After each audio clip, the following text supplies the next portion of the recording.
I spent the first couple of minutes just opening up the Amazon box and getting rid of the copious amounts of recyclable paper that Amazon puts in there to cushion the actual contents within the box.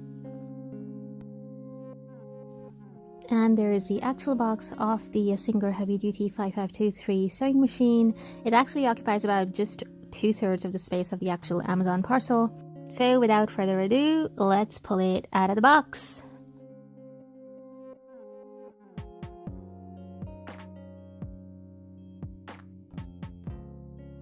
So sitting right on top of the box was this Singer support note and the guarantee, which I think is quite nice that the papers are sitting right there in front of me, and the telephone number is readily available as well, and the Singer instruction manual for the 5523 sewing machine.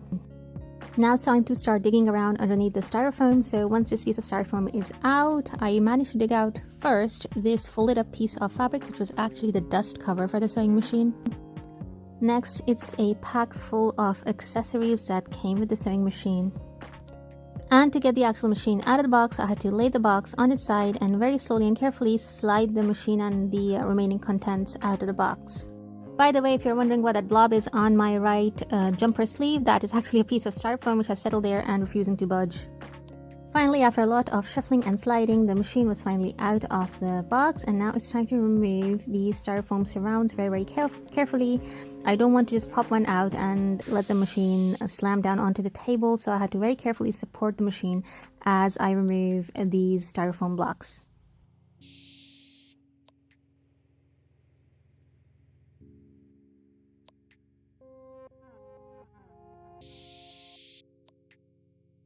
Finally, the machine is out of the box, and there she is. She looks and feels absolutely beautiful.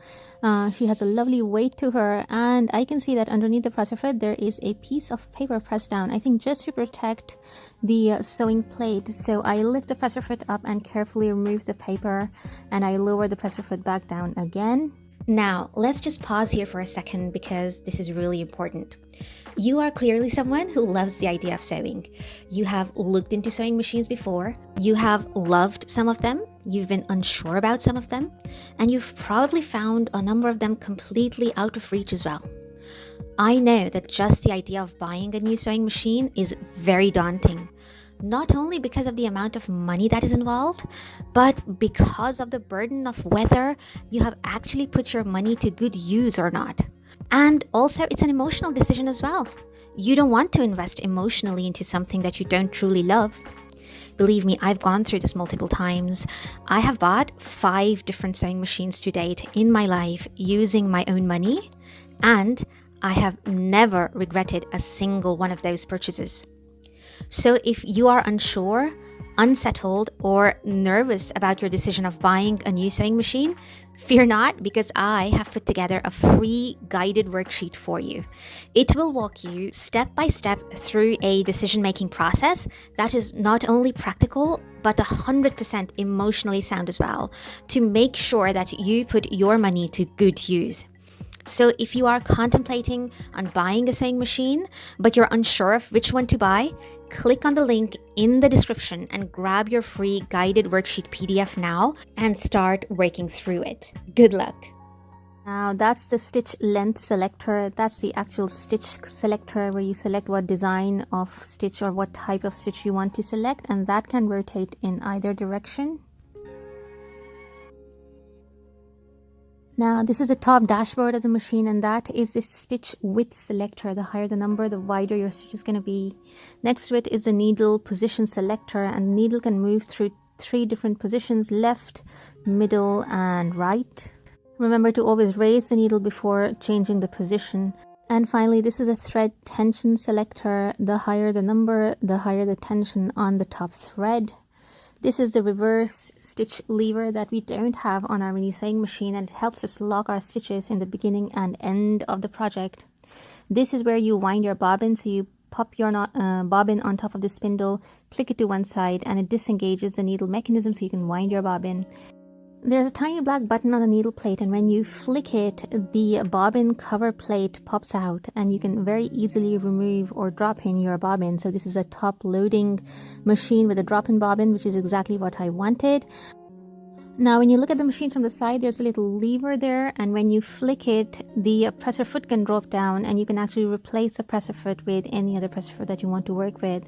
And you simply have to drop the shank down again to grab hold of that presser foot. So it's a very quick, easy snap-on, snap-off mechanism. The front of the machine has a hidden little chamber where you can store little bits and bobs like bobbins and threads, so it's very easy to fold out and close again. And the whole thing can slide out very easily, so that if you want to sew around cylindrical shapes like hems of trousers or sleeves and cuffs, it's very easy to wrap your project around. And here's that hidden chamber I was talking about earlier, just so you can get a more clearer view of what it looks like. It is quite spacious, and the whole thing can slide back on again and lock in place very quickly and easily. It's very intuitive. Now this is the part that I'm most excited about. I slide out the sewing bed and I'm going to swivel the sewing machine around so you can see what I'm talking about. There on the back is a sliding lever, and if I slide it to the left, the feed dogs drop. So look closely again at the feed dogs. Those are the little corrugated metal pieces which sit underneath the presser foot, and when I slide it over to one side, they drop away and out of the way. Now this little guy controls how much pressure you want to put on your project. The thicker the project, you want to press down harder, like we do with our mini sewing machine with a pair of small scissors. And just like a small kid, I keep going back and feeling how lovely the machine feels underneath my hand. It's so smooth and so solid. There are no lumps or bumps. It just feels smooth and efficient all throughout. I fiddled around a bit with all the moving parts like the hand wheel and all the levers and knobs up front, and everything just moves so smoothly. It just feels like a very efficient machine, even though I've just unboxed and not tried it out yet. And here is the accessories pack, and I must admit I do not know what every single thing inside it is. I did know that there is a spare spindle in there and a thread reel cap and some spare presser feet, along with a quilting guide and a cleaning brush like this one. But there were a few different things that I didn't know what they were, and I will figure it out what it is. There is a buttonhole sewing foot as well. There is a little kind of like a screwdriver edge there to help you unscrew or open up the machine. But there were a few bits like a ring of felt that I didn't know what it does. There are spare bobbins, which is always a good thing to have, of course. So all in all, there are plenty of accessories and more than enough stuff here to keep me busy and happy for a long time. Now within this packaging is the foot pedal with the power cable. It feels quite sturdy and chunky, as you can see here, and the power cable has a 3-pin plug, as are the power sockets in England. Overall though, after unpacking the machine, I'm just so happy with the way it feels. It's got everything that I wanted off it and more. Even though I've not switched it on yet, I know that just by ticking the boxes that I was looking for, I have loads to look forward to as I work every day with this machine. And I will keep you guys posted on how it's going, and more importantly, how I actually came about as to the decision of buying this sewing machine over all the other sewing machines. So I actually went through a very systematic process, and I will talk about this in a future video. If you found this video valuable, if it gave you insights and kind of swayed you towards looking forward to a bigger machine, do hit the thumbs up button and consider subscribing. Share this video with a friend who might be looking into buying a sewing machine. Thank you so much for watching, guys, and I shall see you next week. Take care. Bye.